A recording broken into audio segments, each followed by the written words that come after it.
Ticket. ಇನ್ನು Muslim ಸಹೋದರರು ಏನು ಮಾಡ್ಬೋದು ಕಾಂಗ್ರೆಸ್ಸಿಗೆ? ಹೌದು, ಬಿ ಜೆ ಪಿ ವಿರೋಧದ ಭಾವನೆ ಎಲ್ಲನೂ ಅದ.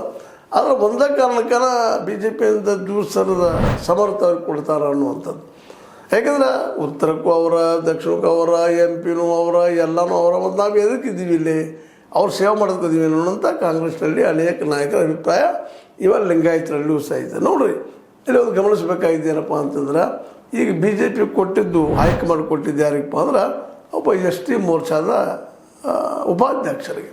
ಅಂದ್ರೆ ST ಹಿಂದುಳಿದ ಜೊತೆಗೆ ಮುಸ್ಲಿಮರ ಮತಗಳನ್ನು ಹೊಡ್ಕೊಳ್ಳುವಂಥ ಜಾಣ್ಮೆ ಅಲ್ಲದ. ಯಾಕಂದ್ರೆ ಹೌದಪ್ಪ, ಹಿಂದುಳಿದವರಿದ್ದಾರೆ, ಜೊತೆಗೆ ಆದಿವಾಸಿಗಳಿದ್ದಾರೆ, ಅವ್ರಿಗೆ ಹಾಕೊಂಡು ನಾವು ಈ ಸಲ ಇವ್ರು ಬೇಡ ಅನ್ನೋದು. ಬಿ ಜೆ ಪಿಯಲ್ಲಿ ಎಷ್ಟೋ ಸಿಟ್ಟಿದ್ರು ಸಹಿತ ಅನಿವಾರ್ಯ ಪ್ರಸಂಗದಾಗ ಮುಸ್ಲಿಂ ಸಗಡು ಮತ ಹಾಕಿದ್ರೆ ಏನಕ್ಕೈತಿ ಆದೀತು ಅನ್ನುವಂಥ ಚಿಂತನೆ ಇದೆ ನಮ್ಮ ಕಾಂಗ್ರೆಸ್ನಲ್ಲಿ.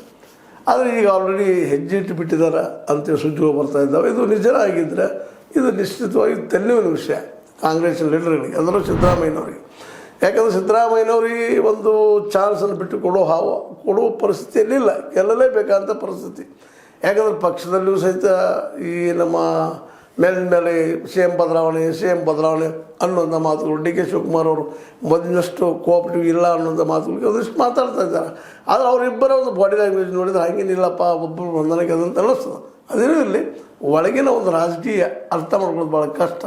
ಹಾಗೇನಿದ್ರು ಸಹಿತ ಈಗ SS ಮಲ್ಲಿಕಾರ್ಜುನ ಅವರು ಎದುರು ಹಾಕೊಳ್ಳುವಂಥದ್ದು. ಯಾಕಪ್ಪ ಅಂದ್ರೆ ದಾವಣಗೆರೆಯಲ್ಲಿ ಅವ್ರು ಪ್ರಬಲರಿದ್ದಾರೆ.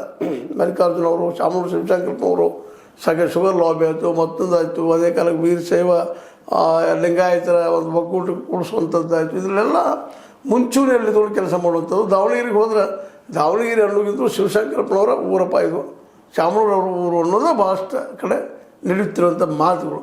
ಇವೆಲ್ಲ ನೆಲೆಗಟ್ಟಿನೊಳಗೆ ಈಗ ಏಕಾಗಿ ತಮ್ಮ ಅಂದ್ರೆ ಮಲ್ಲಿಕಾರ್ಜುನ ತಮ್ಮ ಮಗನ ನಿಲ್ಲಿಸೇ ಬಿಡುವಂಥ ನಿರ್ಧಾರ ಮಾಡಿದ್ದರಿಂದಾಗೆ ಇಲ್ಲ ಈ ನಮ್ಮ ಮೈನಾರಿಟಿ ಜನ ಏನು ಮಾಡ್ಬೋದು, ಮುಸ್ಲಿಮ್ಸ್ ಏನು